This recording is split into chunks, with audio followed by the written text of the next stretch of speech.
रोखोक news पाहता नव्या रूपात, दिल वही सोच नहीं। संपादक मकरंद साठे। आप्पासाहेब देशमुख यांनी परवा पत्रकार परिषद घेऊन आरोप केले की तुमच्या गटाचे 2 नगरसेवक हे राजकीय द्वेष करत आहेत, राजकीय द्वेषापोटी आमच्या नगरपंचायतीबद्दल चुकीचे वक्तव्य करत आहेत, द्वेष पसरत आहे, त्याबद्दल काय सांगणार? त्या दिवशी त्यांनी 22 तारखेला त्यांनी बाईट दिली आणि अध्यक्षांनी पत्र दाखवलं।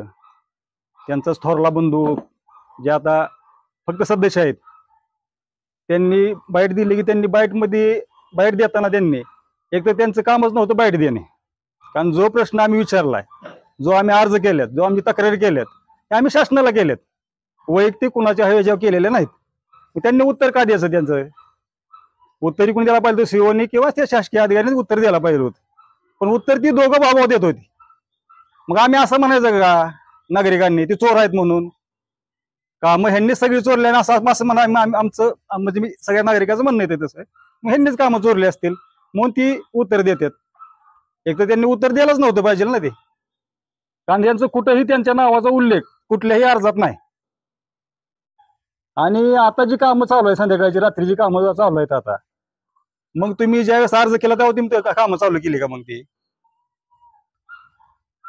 परवा 22 तारखेला जी पत्रकार परिषद त्यांनी घेतली आणि त्या पत्रकार परिषदेमध्ये जे आम्ही पुरावा दाखवलेला होता, त्या मीटिंग मध्ये जो पुरावा दाखवलेला तो त्यांनी रद्दबादल असं सांगितलेलं आहे। परंतु माझ्याकडे त्याचा पुरावा आहे की त्याचा पुरावा आहे की त्यांनी जवळपास 16 लाखाचं बिल काढलेलं आहे आणि ते बिल काढलेलं आहे आणि त्याच्याबरोबरच तिथं 21/1/2025 ला वर्क ऑर्डर आहे आणि त्याच दिवशी बिल अदा करण्याबाबत त्याच दिवशीचा अर्ज आहे। तर हे एकाच दिवशी 2 घटना झालेल्या आहेत आणि आम्ही 5 तारखेला जी मुलाखत दिली, 5 जुलैला जी पत्रकार परिषद घेतली, त्या पत्रकार परिषदेमध्ये आम्ही जे आरोप केला त्याच्यानंतर त्यांनी 2 JCB लावून रात्रभर काम करून जवळपास 8 तारखेला कॉलम भरले आणि 8 ते 10 तारखेपर्यंत कॉलम भरून घेतले आणि 21 तारखेला त्यांनी स्लॅब टाकला। तर जेव्हा मी मीटिंग मध्ये प्रश्न विचारला की जर जवळपास 10 ते 11 दिवसांमध्ये तुम्ही जर स्लॅब होतेपर्यंत जर काम करत असेल तर त्याच्यामध्ये काही दुर्घटना घडली तर या घटनेला जबाबदार कोण असेल? तेव्हा स्वतः नगराध्यक्ष म्हणाले की या सगळ्या गोष्टीला आम्ही जबाबदार आहोत आणि आमची इंजिनियर लोकांची टीम जी आहे ती सगळी जबाबदार असेल। म्हणजे त्यांनी मान्य केले की जवळपास 10 ते 11 दिवसांमध्ये ते काम झालेलं आहे। तर हा पुरावा सांगतो की त्यांनी बिल आधी काढलंय आणि काम त्याच्यानंतर सुरू केले। आमच्याकडे त्याच्यासाठी जिओ टॅगिंगचे फोटो आहेत। हा 10 तारखेचा पुरावा आहे, कॉलम भरलेले आणि हे त्यांनी स्लॅब टाकलेले 21 तारखेचा। हे झाले त्यांनी सभागृहाबद्दलचं त्यांचं जे मत आहे आणि त्याच्याबरोबरच त्यांनी सभागृहामध्ये ते आम्ही जो पुरावा दाखवला होता त्याच्यावर ते सांगितलं की टिप्पणी लिहिली आणि कॅन्सल झालंय आणि तो पुरावा आमच्याकडून सभागृहातून चोरला गेलेला आहे। तर मला लेखापालांनी हे उत्तर दिले। तर मला त्यांना प्रश्न विचारायचा आहे की जर तुमचं कागद चोरीला जातात इथपर्यंत तुम्ही जर ती कागद अनसेफ ठेवत असाल तर असे कितीतरी गोष्टीच्या तुमच्या चोरी होत असतील आणि तुम्ही त्याच्यासाठी FIR दाखल केलाय का? FIR दाखल केलेला असेल तर मग त्यांनी त्याचा उत्तर द्यावं। त्याच्याबरोबरच त्यांनी सभागृह आमचं जेव्हा मीटिंग झाली परवा, त्या सभागृहाचं कामकाज सुरू होण्यापूर्वी आमचे मोबाईल सायलेंट करून आमचे मोबाईल काढून घेतले आणि आम्हाला सांगितलं की ते गोपनीयता ठेवण्यासाठी हे आम्ही मोबाईल काढून घेतलेले आहेत। तर मला असं त्यांना विचारायचं की असं काय गोष्ट होती की जी तुमची गोपनीयता बाहेर पडत होती? असं कुठलं तथ्य त्याच्यामध्ये होतं किंवा सत्य होतं की ती सभागृहाच्या बाहेर तुम्हाला जाऊ द्यायचं नव्हतं? त्याच्यानंतर त्यांनी माजी नगराध्यक्षांनी पाणी पुरवठा योजनेवर प्रश्न उठवला की ती स्थगिती आलेलीच नाहीये। तर माझ्याकडे तो पण एक पुरावा आहे। त्याच्यामध्ये तुम्ही पाहिलं तर इथं असं लिहिलेलं आहे, उपरोक्त बाबी विचारात घेता समितीने सदर प्रकल्पाची फेरनिविदा राबवावी अशी शिफारस केलेली आहे। हे तुम्ही हायलाइट केलेले बघू शकता।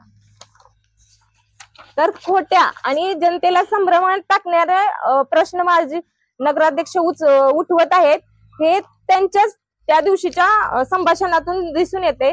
त्याचबरोबर आपल्या माळशिरस मध्ये जागृत देवस्थान म्हणून ग्रामदैवत आहे मारुतीचं मंदिर, ते जवळपास माझी जन्मभूमी म्हणून 2 ते 2.5 करोड खर्च करून ते फरांदे साहेबांनी बांधलं.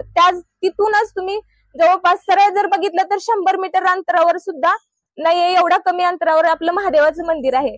त्याला तत्कालीन आमदार रामभाऊ सातपुते यांनी 90 लाखाचा निधी दिलेला होता, परंतु ते 90 लाखाचं कामकाज झालंय का तुम्ही ते स्वतः जाऊन बघू शकता. तिथं गेल्यानंतर अशी परिस्थिती आहे की ते जे मूळ गाभाऱ्याचा आहे त्याचा जो बाहेरचा भाग आहे तो ढासळत आहे, आजही त्यातून माती निघत आहे. मग तुम्ही अशी बांधकाम 90 लाखाची करणार का? निदान त्याच्या निम्म्या तरी पैशाचं किंवा त्यांच्या निम्म्या रुपयांचं जरी बांधकाम बांधलं असतं तर खूप चांगल्या पद्धतीने झालं असतं. त्याचबरोबर ते बाहेरचे जे मंदिरातली छोटे छोटे मूर्त्या होत्या त्या सुद्धा अस्ताव्यस्त पडलेल्या होत्या. मी स्वतः काही लोक बोलवून ते उभा करून घेतलेले आहेत, त्याच्यासाठी त्यांना कट्टा बांधायला सांगितला, तो कट्टाही त्यांनी आजपर्यंत बांधलेला नाही. त्याच्याबरोबर ते सांगतात की आम्ही एक माहिती अधिकार टाकला होता, त्या माहिती अधिकारामध्ये त्यांचं असं मत आहे की ती माहिती जुनी म्हणजे वैयक्तिक माहिती असल्यामुळं ती आम्ही देऊ शकत नाही. तर त्या माहिती अधिकारामध्ये आम्ही त्यांचं जी खुर्ची त्यांना दिलेली आहे त्यांच्याकडे जो पदभार एका विशिष्ट कर्मचाऱ्याचा आहे, तो विशिष्ट कर्मचाऱ्याचा पदभार कशा पद्धतीने दिलेला आहे याबद्दल आमचा प्रश्न होता. तर त्यांनी सांगितलं की ती वैयक्तिक माहिती देता येणार नाही, ही आम्हाला जवळपास 6 महिन्यानंतर हे आम्हाला दिलेलं आहे त्यांनी. तर आमचा प्रश्न असा आहे की आम्ही त्यांना वैयक्तिक किंवा त्यांची पर्सनल प्रॉपर्टी विचारलेली नव्हती, तर फक्त आमचं ऑफिशियल कामकाजाचं जे त्यांनी दिलेले तुम्ही जे पदभार आहे तो कोणत्या अनुषंगाने त्यांच्यावर कोणत्या ह्याच्यावर बेसिसवर दिलेला आहे हे आम्ही त्यांना विचारलेलं असता त्यांनी अशी माहिती आम्हाला दिली. त्याचबरोबर घनकचरा ह्याचं टेंडर आहे 1,41,00,000 हे त्याचं टेंडर आहे एका वर्षाचं. जवळपास 12 लाख पर मंथ म्हणजे एका महिन्याला 12 लाख मिळत आहेत. तर त्यांनी माझे नगराध्यक्षांनी त्याच्याबद्दल सांगितलं की कुठेतरी एक छकडा गाडी चालू होती पूर्वी माळशिरस मध्ये, त्याच्या आज 15 गाड्या, 15 हेल्पर, 15 ड्रायव्हर, 4 ट्रॅक्टर वगैरे आहेत अशी बरीच काही त्या दिवशी माहिती सांगता. तर मला आज तुम्हाला सांगायचंय, जर त्यांनी ते 15 गाड्या, 15 हेल्पर आणि 15 ड्रायव्हर आज त्यांचं जिओ टॅगिंग त्यांचं पूर्ण रजिस्टर दिलं तर या ठिकाणी मी माझ्या सदस्यत्वाचा राजीनामा नक्कीच देईन. कारण ह्या गाड्या अस्तित्वात नाहीयेत ते मला माहित आहे. गावातले जे काही 5-6 वार्ड आहेत त्या वार्ड मधला कचरा शहर भागात आहे आणि इतर वार्ड सगळे आसपास आहेत तिथे हे जात नाही, घंटागाडी तिथपर्यंत पोहोचत नाही. तरी सुद्धा त्यांचं म्हणणं आहे की 15 गाड्या आहेत, तर असं तुम्ही रजिस्टर दाखवा, त्याच ठिकाणी मी माझ्या सदस्यत्वाचा राजीनामा तुमच्या हातात देते. त्याचबरोबर असं त्या दिवशी म्हटले की हे गाव सुभाष अण्णा आणि संजीवनी वहिनी पाटील यांच्या विचारांचं आहे. तर मला वाटतंय माझे नगराध्यक्ष विसरले असतील, पण त्यांना मी आठवण करून देते की जेव्हा त्या क्रियाशील कार्य करत होते, सुभाष अण्णा असतील किंवा वहिनी असतील, तेव्हा तुम्ही कुठे होता हे जरा तुम्ही पडताळून बघा. आणि आज काही काळापूर्वीच म्हणजे काही दिवसांपूर्वीच आपली ज्ञानेश्वर महाराजांची पालखी गेली. तुम्ही एवढ्या त्यांच्या विचारांचे प्रेरित होता तर तुमच्या बॅनर जवळपास 20-25 बॅनर पूर्ण गावांमध्ये लागलेले होते, त्यामध्ये एकाही बॅनर मध्ये वहिनीचा किंवा अण्णाचा फोटो का नव्हता, हा माझा तुम्हाला प्रश्न आहे. त्याचबरोबर आमदार खासदारांवर टीका करतात, तर ती टीका काय आहे की ती टीका फक्त आणि फक्त जो आता आपण चौकशी लावलेली आहे ती चौकशी पासून वाचण्यासाठी आणि पालकमंत्र्यांना खुश करण्यासाठी, त्यांच्या गुड बुक्स मध्ये येण्यासाठी हा केविलवाना प्रयत्न आहे. परंतु पालकमंत्री साहेब असं करणार नाहीत.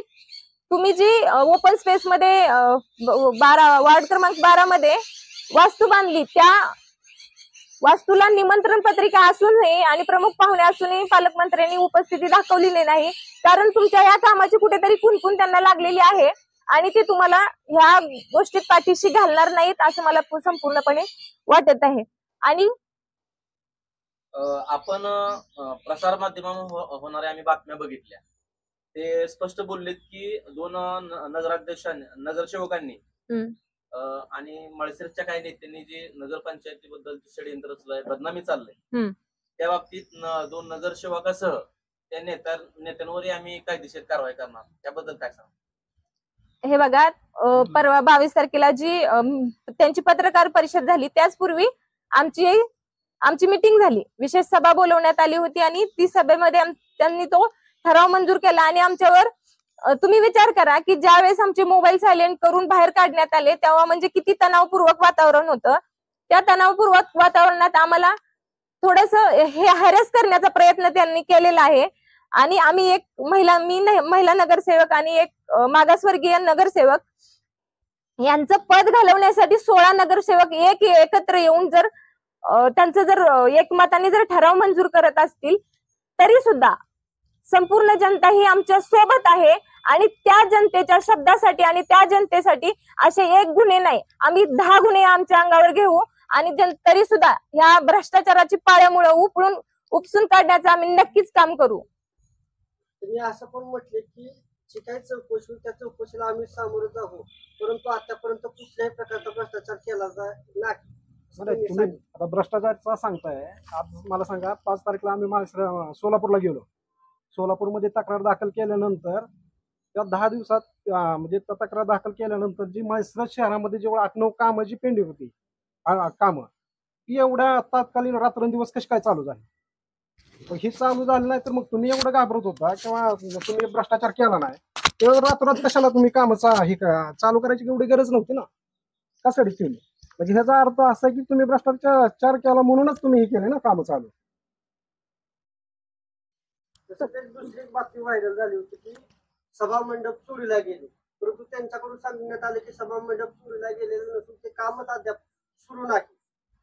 मग हे बिल कसं काढलंय? ह्यांनी ते बिल काढलेलं आहे आणि हे बिल पूर्वी आलेलं आहे आणि त्यांनी ह्या 10 ते 11 दिवसांमध्ये हे कामकाज सुरू केलंय आणि स्लॅब लेवलला येऊन पडलंय.